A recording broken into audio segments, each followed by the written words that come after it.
Eu acho que a gente pode dizer que 30 dias é um tempo relativamente curto para se fazer uma avaliação mais densa sobre qualquer gestão. Mas o que eu penso que acabou marcando esses primeiros 30 dias foi justamente a crise do sistema penitenciário, que não surgiu agora, quer dizer, é algo histórico e também não é uma característica só de Pernambuco, isso acho que todo mundo tem essa consciência, mas que naturalmente, como já ocorreu em outros governos, acaba explodindo no início de uma gestão. Então é possível dizer que em inícios de gestões, demandas que antes eram mais latentes se emergem e se tornam mais evidentes, justamente porque determinados grupos que buscam pressionar o governo aproveitam esse momento, que seria em tese um momento em que o governo estaria mais frágil, porque ainda está acomodando determinados interesses e se ajustando. Então esses grupos aproveitam esse momento para tornar mais evidentes e dar mais visibilidade às suas demandas.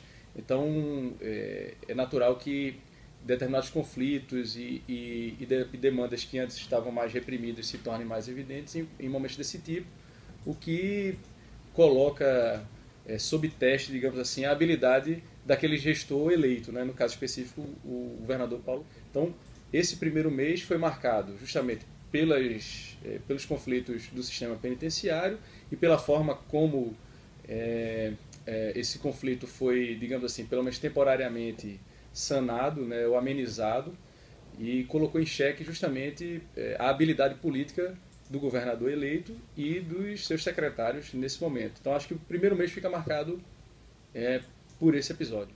De uma maneira geral, em termos de comunicação política, há uma regra básica que é que o gestor deve evitar a agenda negativa e se tornar mais visível quando a agenda é positiva. Nos últimos anos isso foi muito claro com relação à postura, por exemplo, que o ex-governador Eduardo Campos adotou ao longo dos 2 mandatos. Quando a agenda era positiva, ele estava sempre presente, e a agenda negativa era delegada a secretários ou secretários executivos. Essa é uma regra básica de comunicação política que os governos tendem a aderir. No caso específico de Pernambuco, o que se pode avaliar é que esse roteiro foi seguido. O governador se preservou, o secretário Pedro Eurico foi quem assumiu a linha de frente do contato com a imprensa e da negociação internamente com os presos, mas em determinado momento, sobretudo naquele momento em que há a morte de um policial militar, pelo menos na minha interpretação, há uma espécie de vácuo institucional quando o governador não aparece, ou seja, seria, digamos, o ponto limite para se preservar, para não se correr o risco de que a imagem do governador não viesse a ser preservada. Naquele momento chegou-se ao limite e que muito provavelmente se esperava que o governador surgisse mais claramente e tomasse a frente da situação. Como isso não aconteceu, acabou que a oposição se viu munida para fazer justamente essa crítica, que é uma crítica que iria surgir naturalmente e acabou surgindo diante dessa preocupação em se preservar a imagem do governador Paulo Câmara, até porque é uma preocupação razoável, sobretudo diante do fato de que essa crise ela não é uma crise do governo Paulo Câmara, ela é uma crise estrutural do país. Então é natural que se queira preservar a imagem do governador. Mas entendo que em determinado momento, sobretudo o ponto fundamental é a morte do policial militar, o governador deveria sim, eu imagino, ter assumido uma posição de maior liderança, até para evitar que essa crítica ganhasse corpo por parte da oposição, que foi o que acabou acontecendo. Ao longo das 2 últimas gestões do governador Eduardo Campos, praticamente não houve oposição no estado de Pernambuco.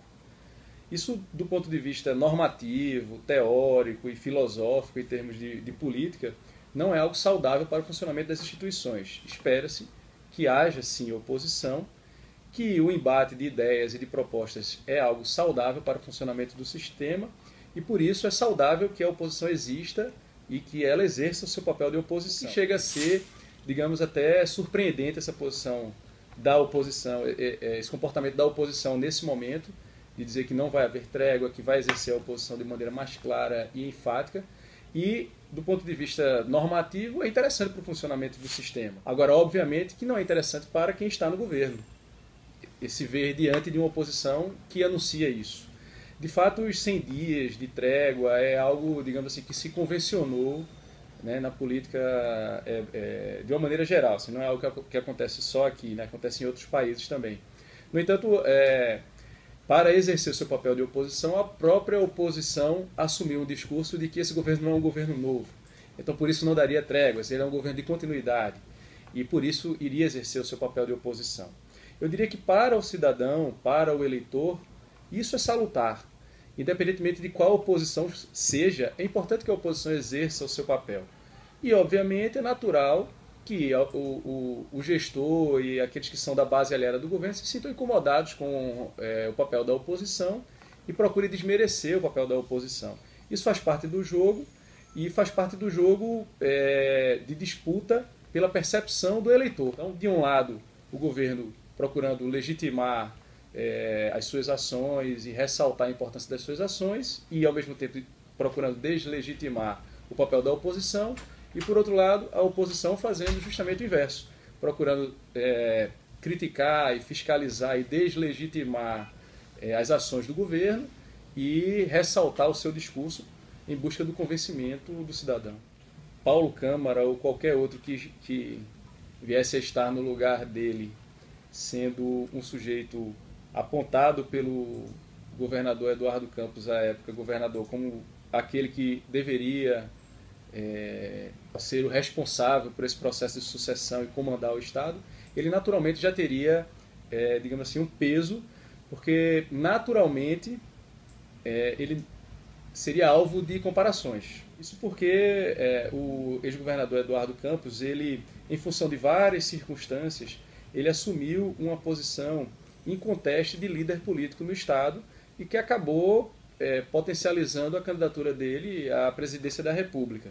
Então, diante da posição que ele ocupou, qualquer um que viesse a sucedê-lo carregaria esse peso de suceder um gestor que, quer queira ou não, saiu do governo muito bem avaliado pela população.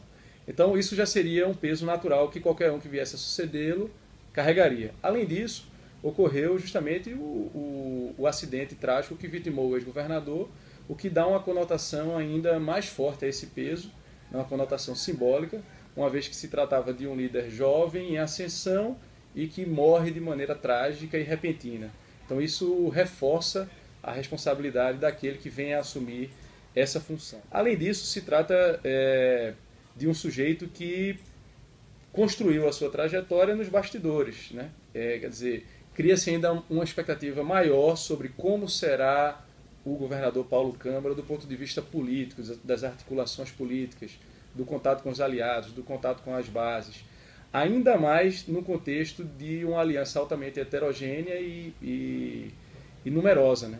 Então, assim, a quantidade de partidos que permitiu que Paulo Câmara tivesse a vitória que ele teve, impressiona e aumenta ainda mais, digamos assim, esse peso e essa expectativa sobre como será Paulo Câmara. E não vai ser fácil, diante justamente dessas circunstâncias, escapar do processo de comparação com aquele que o antecedeu.